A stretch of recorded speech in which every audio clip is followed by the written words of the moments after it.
Moses and the parting of the Red Sea, a modern-day reflection Bible story, Exodus 14:21-22. Then Moses stretched out his hand over the sea, and the Lord drove the sea back with a strong east wind all night and turned it into dry land.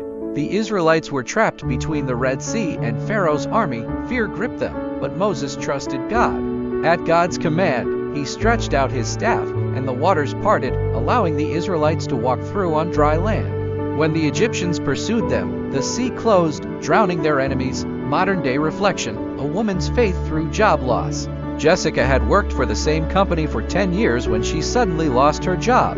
She had bills to pay, a family to support, and no backup plan. Panic set in. How would she survive? But Jessica remembered how God parted the Red Sea for Moses. She chose faith over fear, believing that God had a way forward even when she couldn't see it.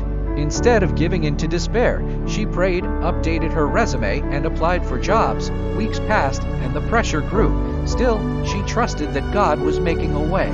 Then, out of nowhere, an old friend contacted her about a job opening. It wasn't just a new job, it was her dream job, offering better pay and flexibility. Jessica realized that losing her old job was actually a step towards something greater.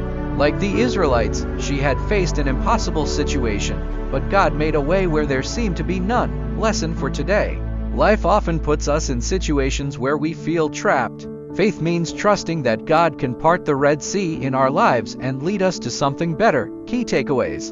God always has a plan, even when we can't see it.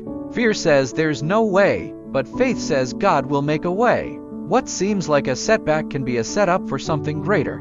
Are you facing a Red Sea moment? Trust that God will make a way.